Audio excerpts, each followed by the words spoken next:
தமிழ் புத்தாண்டு வருட பலன்கள் மேச ராசிக்கு எப்படி இருக்குன்னு பார்க்க போகிறோம். விசுவாசு வருட தமிழ் புத்தாண்டு வந்து 14/4/2025 திங்கட்கிழமை பிரதமை திதி சுவாதி நட்சத்திரம் துலா ராசியில் கௌளவ கர்ணத்தில் பிறக்குது. இந்த வருடம் வந்து மேச ராசியை பொறுத்த வரைக்கும் நிறைய நல்ல விஷயங்கள் இருக்குது. ஏழரை சனியை மட்டும் நீங்கள் ரொம்ப பெரிய லெவலில் மைனஸாக எடுத்துக்க வேண்டாம். ஏழரை சனி ஆரம்பிக்குது.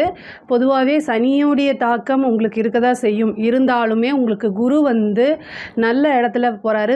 நிறைய கிரக பெயர்ச்சிகள் இந்த வருடம் இருக்குங்க. அதாவது இந்த குரு வந்து பார்த்திங்கன்னா உங்களுக்கு 3ஆம் இடத்துக்கு போகிறாரு. உங்களுடைய ராசிக்கு 3ஆம் இடத்துக்கு போகிறாரு. ராகு வந்து 11ஆம் இடம் லாபஸ்தானத்துக்கு ராகு போகிறாரு. கேது 5ஆம் இடத்துக்கு போகுது. அதே மாதிரி சனி வந்து உங்களுக்கு 7.5 சனி விரயச்சனி வந்து ஸ்டார்ட் ஆகுது.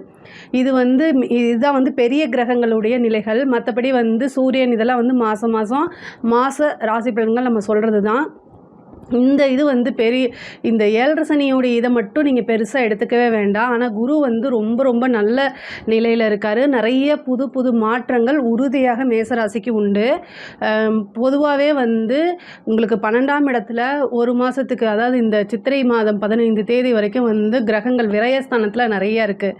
ஸோ ஒவ்வொரு செலவுமே இந்த வருடம் வந்து நீங்கள் யோசித்து நிறுத்தி நிதானமாக பண்ணிட்டீங்கனாலே மிகப்பெரிய லெவலில் உங்களுக்கு காசு பணம் உறுதியாக சேர்ந்துடும்.